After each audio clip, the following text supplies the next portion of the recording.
Hello again, welcome back to another Handy Andy video. You know, we get asked this question all the time. Andy, I've had an insurance loss, I've had a flood, I've had a fire, I've had something happen at my property, and what should I do? Well, the first thing you should do is get someone like us to come in and give you an estimate of what the repairs are, what's required, and meet with your insurance adjuster and settle the thing out.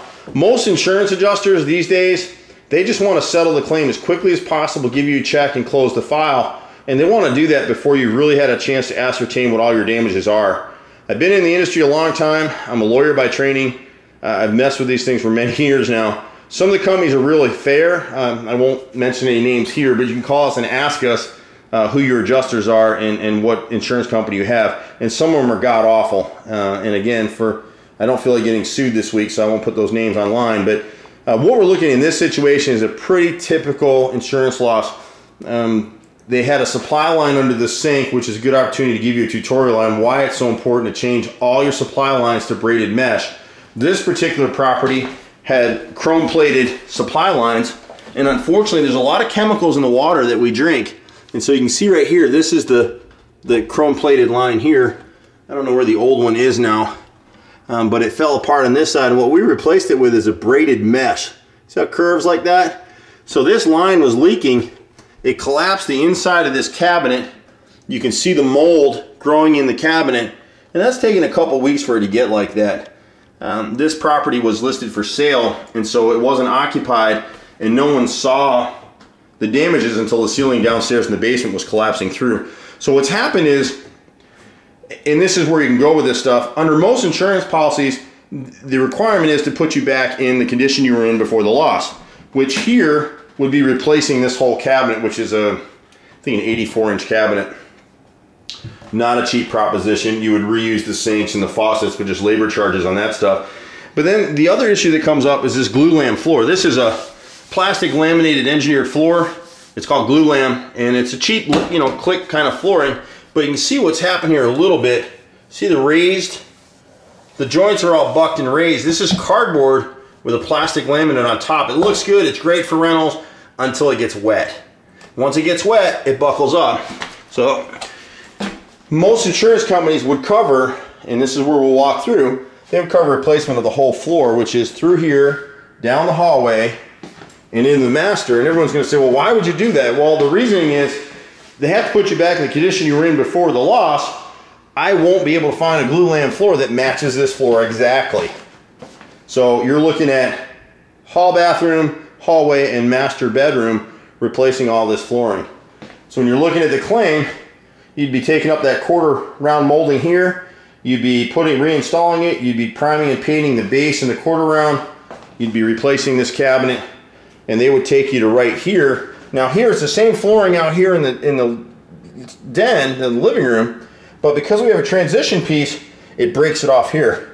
But this whole floor out here is all interconnected. So if you're looking at a loss at something like this, you want to make sure you're putting in for the whole floor area. Whether you opt to do it or not is entirely up to you. But your insurance covers that, and that should be covered in your check. And you just want to make sure of that. Now going down in the basement area, you know, actually before we go, I'll show you one other thing. We get a lot of discussions about this in chat rooms and forums and everywhere else. This little supply line back here on the toilet, and the lighting's not going to be real good, but this is polybutylene piping, and my camera's struggling. There you go. And what's happened with this stuff, unfortunately, is that it's been outlawed for main supply lines into a property. If you ever heard of someone talking about gray polybutylene piping, or you've seen a geyser in your front yard one morning and the plumber came out and said, oh, we have got polybutylene piping, that's what we're talking about. But the way Congress is and the way our lobbyists work is they put that stuff through, so you can still use it on supply lines in sinks and toilets. And unfortunately, the chemicals, again, that are in our public water supplies react with that stuff, and over time it'll get a little pinhole, just a little pinprick, which is exactly what happened here, and you see the damages after 2 weeks.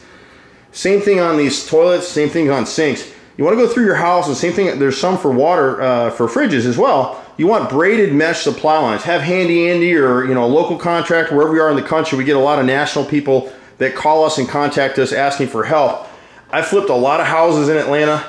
Every single flip house that I'm involved with, we go with braided mesh. Yes, it's an added expense, I just don't want the loss of dealing with something like this. You can do these things yourself. Braided mesh lines are $5 to $10 a piece. Cheap. That little polybutylene line back there is 90 cents at your local hardware store.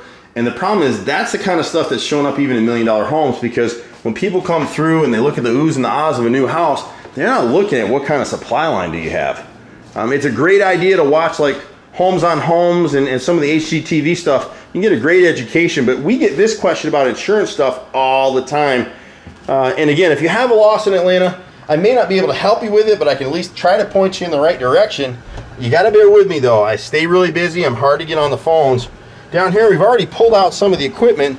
And again, here's another issue for the insurance company, is that this carpeting should really be replaced.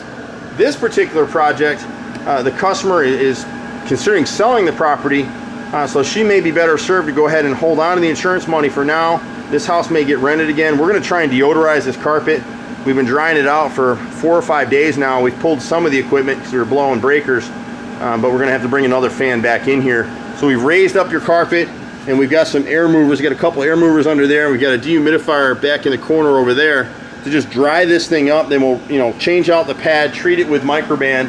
Microban is the industry standard in terms of a product that'll kill mold.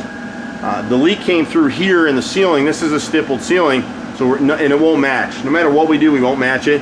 So we'll put in the insurance company to go ahead and remove this ceiling, replace it, treat all the joists with Microban to kill any mold or mildew, pop this light right here, and then go ahead and put it back. And again, I apologize, the camera's having a real hard time trying to focus here for us, but you can kind of get a feel for it. So this is what's going on in this particular loss. In terms of dollars, I guess you can call me to ask about it, but you want to put in for these things even if you don't do it necessarily. Some insurance companies want to see a receipt from the contractor, and they'll pay based on that basis, in which case then you just go ahead and replace this stuff. But most insurance policies are going to have a clause that they're going to put you back in the same position you were in before this started. And the unfortunate things with glue lambs and hardwoods are often that if it's an engineered hardwood, you're not going to be able to match it exactly, and that's where the problems begin. So you want to look for that break. Here we could put any old carpet down here, and it's really not going to matter. This carpet is probably honestly about 15 years old anyway, but it was in pretty decent shape. So we'll go ahead and try and clean it, deodorize it, and put it back down if we can to save this homeowner some money. Any questions you might have, you can reach us at handyandyhome.com, or you can find me at 770-912-2829. You can find us all over the internet. Certainly enjoy our videos, and if there's a topic like this one, we actually had a client call in this week with exactly the same situation. So we're going ahead and putting this video online for people. And some insurance companies will fight you. Some adjusters will fight you. Some will go ahead and give you the whole floor. They'll give you this living area in here.